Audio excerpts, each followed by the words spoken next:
July 1928. Paracas Peninsula, southern Peru. Archaeologist Julio Tello excavates a massive necropolis. Over 400 burials, but 3 of them are different. The skulls measure 30 to 32 inches in circumference. A normal human skull, 22 inches. These are 50% larger. But size isn't the only anomaly. The cranial capacity is 1,600 cubic centimeters. Modern humans average 1,400. Neanderthals maxed at 1,500. These exceed both. Tello photographs them, documents measurements, catalogs them as specimens PT1, PT2, and PT3. He writes to the Peruvian Ministry of Culture and the Smithsonian Institution, describing skulls of extraordinary dimensions, unlike any known human population. The Smithsonian responds immediately. They want the specimens shipped to Washington for analysis. Standard procedure for significant finds. Tello agrees. September 15, 1928. The 3 skulls are packed in wooden crates, wrapped in cotton batting, sealed with wax stamps bearing the Peruvian government seal. Manifest number PE 2847. Destination: Smithsonian National Museum of Natural History, Washington, D.C. Via steamship from Callao Port to Panama, then rail to D.C. Expected arrival: October 20th, 1928. The skulls never arrived. Tello's archive, held at the National Museum of Archaeology in Lima, contains his correspondence. Letter dated October 25, 1928, from Tello to Smithsonian curator Aleś Hrdlicka. Confirming shipment of 3 cranial specimens departed Callao September 15, awaiting confirmation of receipt. November 12, Hrdlicka's reply. No record of shipment PE 2847 in receiving logs. Please verify shipping details. November 30th, Tello contacts the steamship company. Response: Manifest PE 2847 loaded onto SS Santa Rosa, departed Callao September 15, arrived Panama October 1. Cargo transferred to Panama Railway Company for D.C. transit. December 18th, Panama Railway Company. No record of crate matching description in October manifests. The trail ends in Panama. 3 crates, each containing a skull 50% larger than normal human size, vanish between the port and the railway station. Distance: 8 miles. Tello doesn't stop. Between 1928 and 1930, he excavates 34 more burial sites at Paracas. He finds 11 additional skulls with the same characteristics: 28 to 32-inch circumference, elongated cranial vault, cranial capacity exceeding 1,600 cc. This time, he doesn't ship them. He keeps them in Peru, stored at the National Museum in Lima. 1931, the Peruvian government passes Decree 6634, restricting export of archaeological materials deemed national patrimony. Tello's skulls fall under this protection. 1933, a U.S. archaeological team requests access to study the skulls. Permission denied. No explanation given. 1947, Julio Tello dies. In his personal notes, found posthumously, he writes, "The anomalous crania represent a population distinct from known indigenous groups. Cranial morphology inconsistent with artificial deformation practices. Recommend genetic analysis when technology permits. That analysis never happened because by 1950, most of the skulls were gone. 1950. The National Museum of Archaeology in Lima undergoes renovations. Collections are temporarily moved to warehouse storage. Inventory taken before move. 11 elongated skulls from Paracas, catalogued under Tello collection numbers TJ440 through TJ450. Inventory after move. 3 skulls. 8 are missing from the catalog. Official explanation: damaged during transport, discarded per standard protocol for degraded specimens.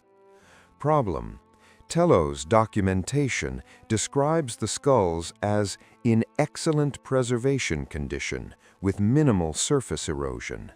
Skulls don't degrade to the point of requiring disposal in 20 years, especially when stored in controlled museum conditions. No disposal records exist, no photographs of damaged specimens, no documentation of the decision to discard. 8 skulls, each representing a potentially unknown human population, removed from the archive with a one-sentence explanation. 3 skulls from Tello's collection are still in Lima's museum today, but there's a problem with them. Tello's original measurements for skull JT440, 31.2 inches circumference, 9.8 inches maximum length. Cranial capacity estimated 1,580 cc. Current museum specimen labeled JT440, 24.5 inches circumference, 8.1 inches length, standard human proportions. The skull currently labeled JT440 is not the same skull Tello catalogued in 1929. Same discrepancy with JT441 and JT442. The measurements don't match Tello's documentation. These are replacement skulls, standard human crania, labeled with Tello's original catalog numbers. When researchers point this out, the museum claims Tello's measurements were errors or exaggerations. But Tello was a trained physician and archaeologist. He used calipers. His measurements of other specimens match their current museum examples perfectly. Only the giant skulls have measurement errors. Someone swapped them. The originals are gone. Standard skulls put in their place. Lovelock Cave, Nevada, 1911. Miners find mummified remains of red-haired individuals measuring 8 to 10 feet tall based on femur length.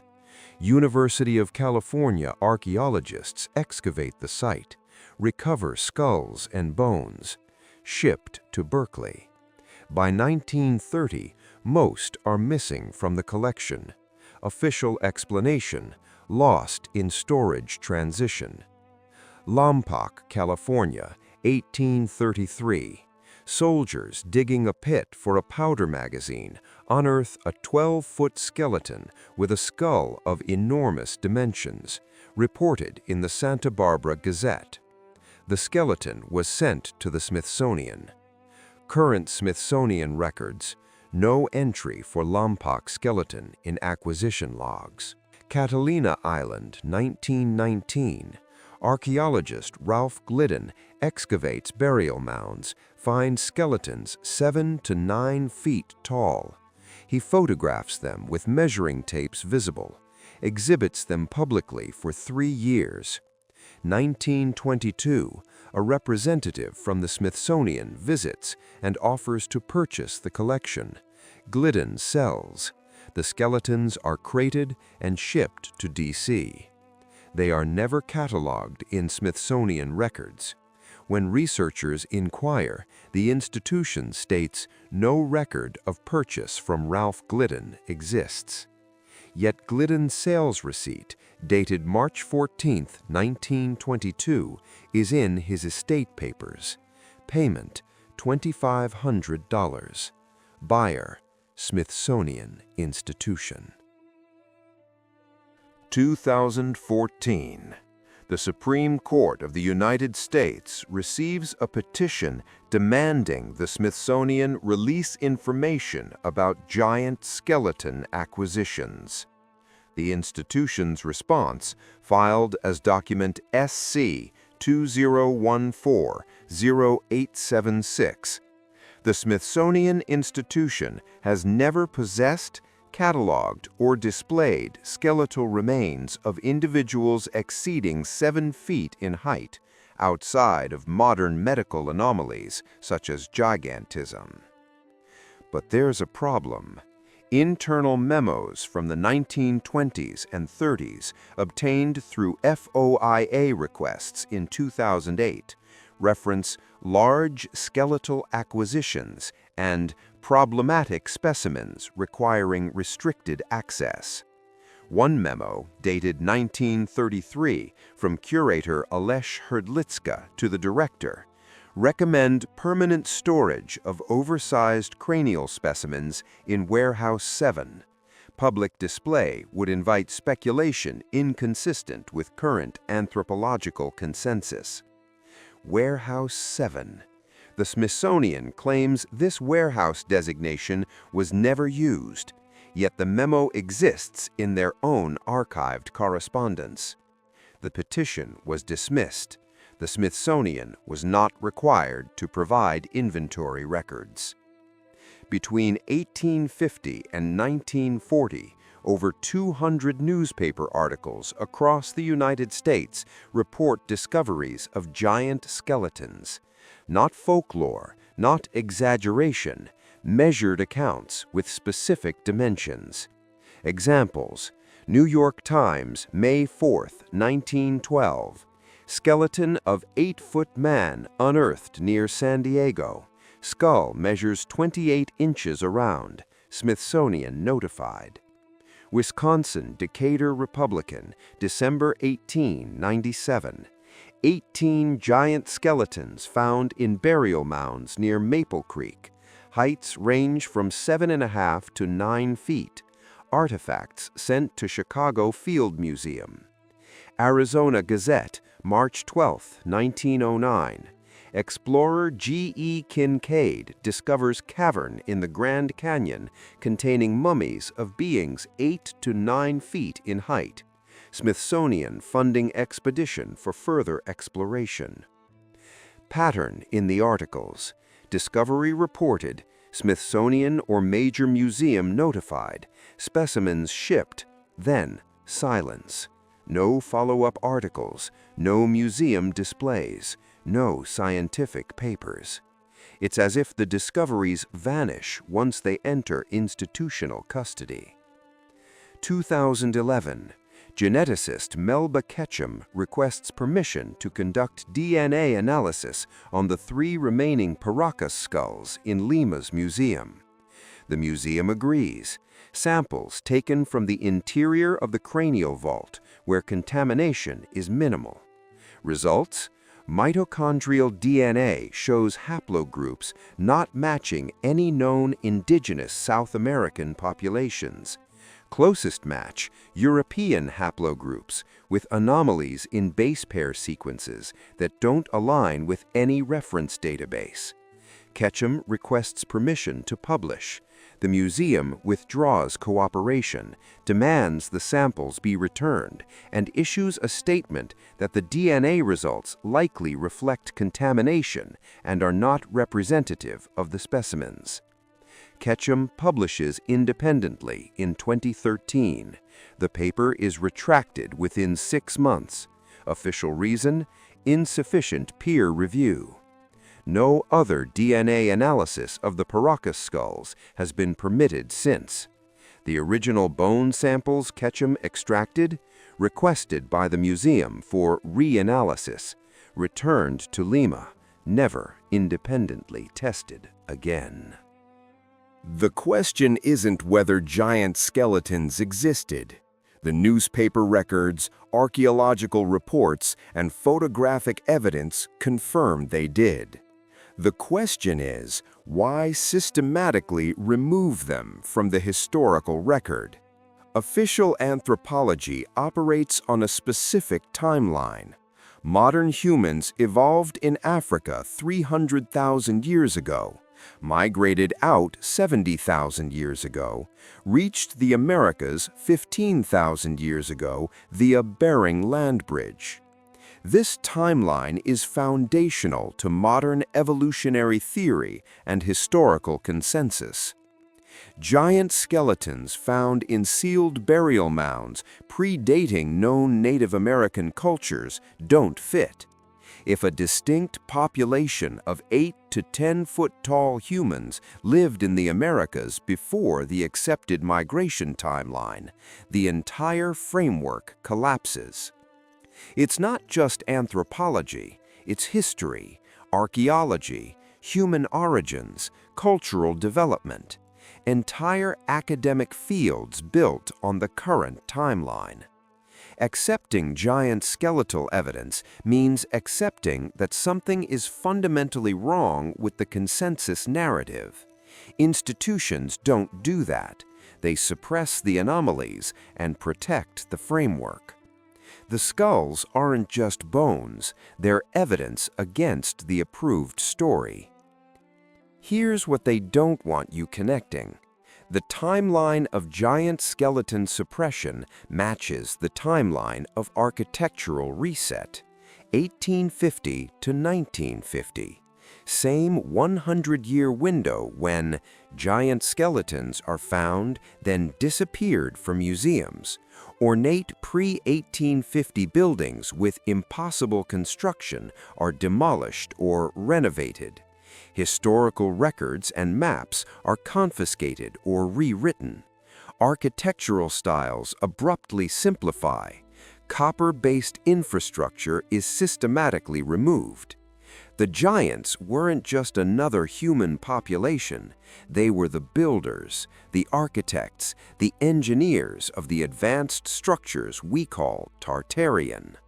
Buildings with 15-foot doorways, 20-foot ceilings in residential rooms, massive stone blocks requiring extraordinary strength to move.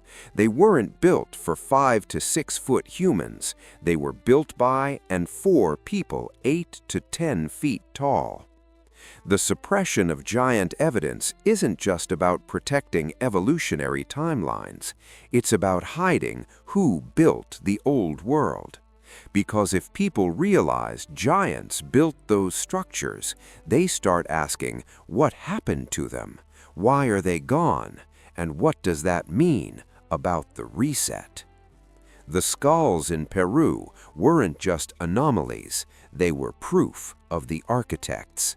And that's why they had to disappear. Julio Tello's 3 skulls shipped from Peru in 1928, lost in transit. Lovelock Cave skeletons, lost in storage. Catalina Island collection, no record of acquisition. Grand Canyon mummies, expedition never happened according to records. 8 Paracas skulls from museum inventory, discarded without documentation. Remaining 3 skulls swapped with standard specimens. Over 200 newspaper reports of giant skeletons sent to museums, never seen again. The pattern is systematic. The suppression is institutional. The cover-up is coordinated. But they couldn't erase everything. The newspaper archives exist. Tello's measurements are documented. The photographs from Catalina Island survive in private collections. The architectural evidence, doorways, ceilings, furniture, remains. And the question remains, if these were just normal humans with medical anomalies, why the coordinated effort to remove them from history? Why lose them in transit? Why swap museum specimens? Why deny acquisitions that have receipts? Why block DNA testing? Because the truth about who built the old world can't be allowed into the mainstream narrative. The giants existed, the evidence proves it, and the institutions know it. That's why the skulls never arrived.